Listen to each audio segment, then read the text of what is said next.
This is Bataan Broadcasting TV. Naglilingkod sa sambayan ng Bataenyo. Magandang araw sa inyong lahat. Ako po si Mike Sigaral. At Senny Soriano. Welcome po sa November 13, 2024 edition ng Dateline Bataan. Na-miss namin kayo, sister. Oo nga, daming special edition tayo, diba? Special report tayo. Pero ngayon pong November 13, 2024, magbinilang mo, Renny. Ay, Hindi mo na kailangan ng calculator. 43 days. Bago ang paboritong araw natin. Medyo napipil. Before December 25, Christmas Day. Dahil masyado na nagiging hectic ang schedule eh. Schedule, oh. Ngayon ay yung nagtatanong, ilang araw na lang bago mag-eleksyon, Mike? Yes, 181 days before May 12, 2025 midterm election. Kaya pala yung mga iba iba na ang galaw ngayon. Marami ng mga may epal, di ba? At marami nang nagyayang magkapisabi. Yes, oo. Ano ba yan? Katulad ngayon, oh. Yan. Pero habang umiinom ka ng kape, ay binabati ko ang ating Governor Joed Garcia ng happy birthday. I was about to say that. At nalaman ko rin, bukod sa... Kahapon nandun tayo, kaya lang, hindi tayo pumunta, pero tumatawag si Helen. Kaya gamitin natin ang pagkakataon. Nagmamadali kang umalis. Ito na. Sorry kung hindi kami naka-attend po sa invitation. Pwede namang mamaya mag-blowout ulit siya, di ba? Alam ko, may atin ang tayo. Makikita natin siya mamaya. Pero naano pa rin, bukod sa happy birthday kay Gov. Joed Garcia, happy birthday din, kasabay pala niya, si Limay Mayor Nelson C. David. Oh, happy birthday, Mayor Mayor Nelson David. At naway magpatuloy yung kalakasan at mapaglingkod ka pa sa iyong mga kababayan sa bayan. Belated happy birthday naman doon sa ating kaibigan na yung Chief of Staff ni Congresswoman Sheila Garcia, si Kuya Rolly Rojas. Kuya Rolly Rojas, happy birthday. At bukod dyan, bumati tayo ng happy birthday. Medyo malungkot ito. Magugulat kasi siya, taos-pusong pakikiramay mula sa Bataan TV at Dateline Bataan. Para sa pakikiramay sa pamilya ni Dinalupihan ABC Jose Salonga. Bakit? Sumakabilang buhay siya. Hindi ko alam kung kahapon o ngayon. Oh my God. Nabasa ko na kaninang madaling araw yung mga pagbati na. Nakikiramay po. Si ABC Jose Salonga. Okay naman siya. Ba't ganun? Ang natanda lang ako na isang taon, 1973 siya. Yung maganda ka pangatawan niya, maayos siya. Take example, si Chino Trinidad, di ba? Yung sportscaster. Kaya minsan talagang kailangan bukod sa nag-iingat tayo. Talaga yung... Huwag makakalimutang tumawag sa taas. Yung proper diet, yung exercise, healthy lifestyle, yung kagaya ng pinopromote ng mga Garcia, di ba? Pero nandun pa rin yun. Sa itaas pa rin. Pero wala tayo pagka tinawag na talaga tayo ni God, wala tayong magagawa dyan. At ngayon, natin, today in history, ano ba nung nangyari nung November 13? Ano nga ba? 1899. Philippine history ito On November 13, 1899, si Emilio Aguinaldo decided to use guerrilla warfare as the strategy to fight the Americans in the Philippine-American War. Aguinaldo made this decision in Bayambang, after American forces pressured him to relocate the Philippine Republic headquarters. The guerrilla war made it more difficult for the Americans to occupy the Philippines. Alam mo, naiinis ako. Bakit? Dapat magpasakop na tayo sa Amerikano. Nang hindi na tayo kumukuha ng US visa. Tapos dollars na ang pera namin. Wala talaga. Tingnan mo. Maraming nag-wish ng buhay. Nakakainis, no? Bago yan, ito. Dagdag pa ba yan? Wala na. So yan yung ating today history. Today in Philippine history. Ito pa ang another history in the making. Alam mo itong si incoming konsehala Grace Angela Silo. Anong ginawa? Ay walang katigil-tigil sa kabibigay ng tulong. Nito lang nakaraang linggo napakarami niyang ibinigay ng mga regalong pang-rapol. Kung ilang barangay yung binigyan. Kasi mo kami ni Eric, At, nagpamigay pa rin ng mga, hindi bomba ng tubig. Yung water pump? May gumagamit pa pala, no? Meron. Bagay sa mga bukid, di ba? Hindi naman bukid yung kabayan, kaya lang yun. Walang bayad, libre. Pag-ano ka lang. Yan, binigyan niya yung mga sa barangay Bantan. Kung ilang lugar yun na binigyan niya ng water pump. Ayan na, ibang level ka na. Ibang bomba ang gusto namin ni Eric eh. Alam ko na yun. Pero ibang level ka, Konsehala Grace Angeles Silo. Hi, Ma'am Grace Silo. Grabe ka. And of course, kay General Benji Silo. Yes, oo. Ingat po kayo. Ang galing ng campaign manager niya, si General. Benji Oo. Silo. Ay, magkikita tayo, sabi mo. At hello po sa mga taga-Orion. Huwag niyo Yan, oo. Ay, naku, paano malilimutan yun? Grabe. Laging kada barangay na puntahan, nag-iiwan ng bakas. Oo, at abangan nyo ang December, dahil lahat ng barangay, yung mga poorest of the poor, ay makakatanggap ng regalo kay Konsehala Angeles Silo. Grace Angeles Silo.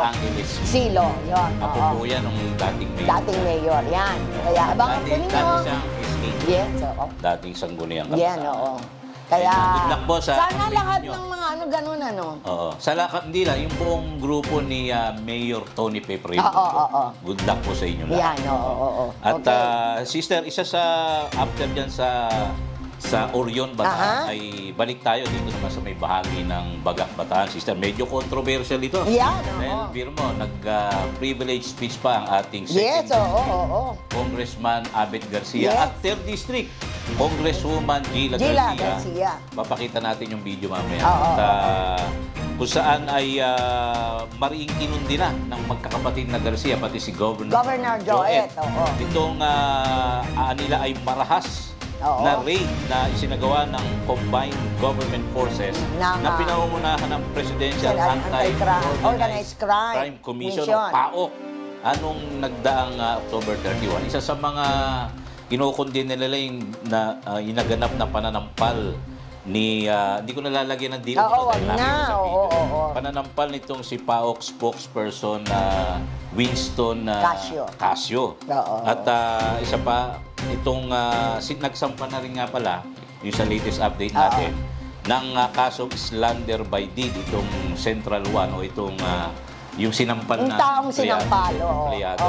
At ito'y naganap noong Lunes. Basahin ko lang yung news item, sister. Hinihiling ng mga lider ng Bataan ang katarungan at transparency matapos ang kontrobersyal na raid sa Central 1 Bataan PH Incorporated, isang lehitimong business process outsourcing o BPO sa ilalim ng Authority of the Freeport Area of Bataan o AFAB.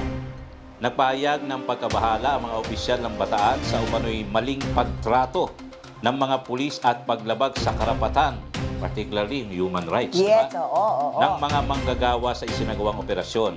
Ayon kay Governor Joet Garcia, humihiling sila ng katarungan para sa mga apektadong manggagawa, lalo na't hanggang ngayon ay wala pang malinaw sa inisyuryado. Yes, wala pang naisasampang kaso.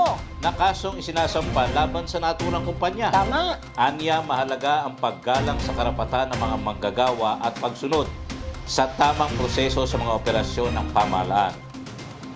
Ibinahagi naman ni Bataan 3rd District Representative Gila Garcia ang kanyang pagkabahala rin sa epekto ng raid sa komunidad. Yes, Ayon sa kanya, hindi pa rin nasusundan ng konkretong kaso ang mga aligasyon ng iligal na aktibidad at may mga ulat na ilang manggagawa ay nakaranas umano ng pang-aabuso mula sa raiding team. Samantala, nagbigay din ng privilege speech itong si Bataan 2nd District Congressman Abet Garcia sa Kongreso upang bigyan pansin ang epekto ng raid sa Bataan. Kanyang binigyan diin ang panawagan para sa hustisya at transparency, hustisya at accountability upang maibalik ang kapayapaan at kaayusan sa probinsya ng Bataan. To be fair, sa panig naman ng PAOK, nanindigan naman itong si Undersecretary Gilbert Cruz, Executive Director ng PAOK o ng Presidential Anti-Organized Crime Commission, na valid ang naging operasyon, yung naging operasyon nila. Sabi nila, di ba? And with that, pakinggan natin ang statement ni Yusek Cruz, courtesy of ABS-CBN News Report. May mga nakita kami doon sa mga Pogo Hubs na niraid namin na sabi nila BPO sila. But inside dun sa mga computers nila, may mga illegal na platforms like yung Winbox at yung Altas. Yung Winbox at yung Altas, yan yung mga platforms na nag-i-sponsor ng mga illegal gambling operations. Dagdagan ko yung sinasabi mo, Kuya Mike, no? Doon address na ibinigay, pribilehiyo. Privilege speech na Congressman Abet ginawa and ni... Congresswoman. Oo, sabi ni Congressman Abet, no? In the name of justice, no? We cannot allow institutions to act with heavy hand and bring distress upon our law-abiding citizen without a thorough and cautious approach, no? Inflicting a bad image to our province. No? Sabi niya, at nababahala din umano ako, sabi pa ni Kong Abet, no? Doon sa ulat ng detention, pananampal, marahas na pananalita, at pag-abuso sa mga manggagawang Bataenyo, no? Na nagpapakita ng kawalan ng professionalism, no? Ang ganitong maltrato ayon pa kay Kong Abet ay hindi katanggap-tanggap at walang lugar sa anumang lehitimong operasyon sa pagpapatupad ng batas. Yes, sabi niya, di ba? Sabi nga natin, valid ba na operasyon nun? Kailangan pa rin yung kasi kahit na siyempre pinasok nila yung yung naturang compound. Dapat hindi itrato mo ng tama bilang ayon sa tawag dito, standard operating procedure. Baba, pinasok mo tong kamay, si Eric, hindi mo naman alam na kung sino ba yan o sangkot ba yan.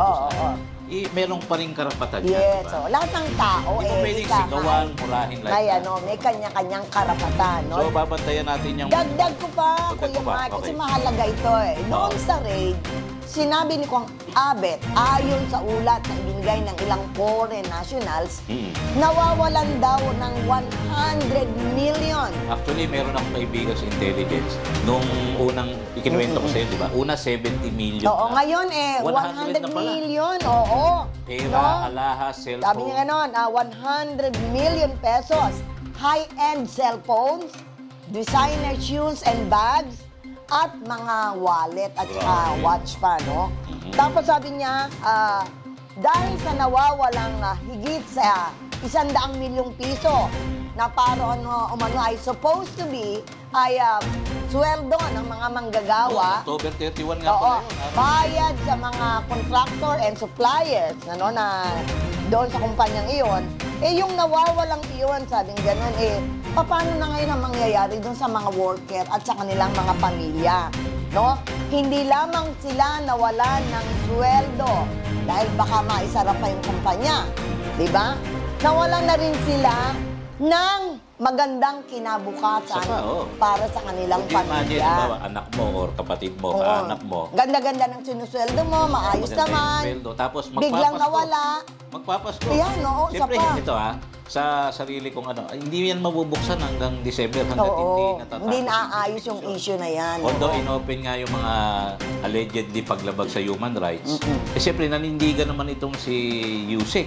At saka Yusek Cruz na talagang valid yung kanila. At saka sinabi ni Kong Abet na ito ay rehistrado sa area of the people area of Bataan. Sa AFAP. No? Kaya naninindigan din siya na legal ito. Diba? Kaya paano naman ang gagawin mo? Kaya tingnan natin kung paano ating mga batas. No? Ito ay sinasabi legal.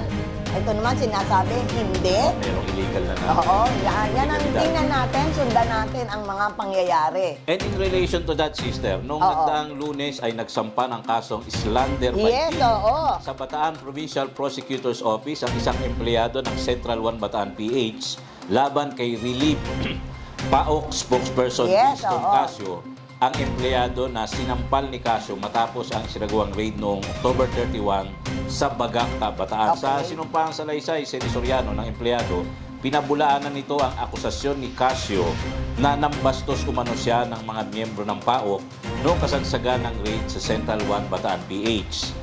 Dagdag pa na empleyado, matapos siyang sampalin ni Casio ay inilabas siya sa cafeteria at pinagsusuntok ng isa pang tauhan ng PAOK. Kahit sino naman di tama ito. Samantala, sa inilabas na statement ng Central 1 Bataan, nanindigan ito na hindi sila pogo at walang illegal na mga transaksyon nila, kundi lehitimo silang BPO at nakarehistro sa Authority of the Freeport Area of Bataan o AFAB. Nagpayag naman ng suporta ang AFAB sa Central 1 Bataan PH at siniguro nito na patuloy na babantayan ang mga kaganapan at pakipag-ugnayan sa lahat ng kinaukulan upang matiyak ang makatarungang pagresolba ng mga issue. Panghuli sa issue na yan, Kuya Mike, no, ito ay mainit na mainit pa, yung mga kinuhang foreign nationals, no, at dintain, diba? Ay ginawa ni Congressman Abet, ay ginarantihan niya para makalabas sa detention cell yung mga foreign nationals. So, 40 plus yata ito? 42, no, na kinulong. Ngayon, nakalaya na sila. Wala namang ibinigay na pera, kundi garantiya ni Kong Abet na hindi sila aalis o whatsoever. Nandito lang sila. Wala lang sila sa detention center. Pero sa report na napanood ko sa ABS-CBN News, merong isang Indonesian na meron yatang kaso. Malaking kaso, Tapos meron pang mga binabanggit na. So yan, lilinawin pa ulit natin, no? Allegedly involved din. Yes, So, pwedeng i-ano yan, pero bakit nakapasok doon sa So, parehong side naman tinalakay natin, di ba? Mamaya sa ating pagbabalik ay tatalakayin naman natin yung iba pang local news na may kinalaman dito sa ating kabuhayan dito sa lalawigan ng Bataan. Mamaya magbabalik po ang Dateline Bataan!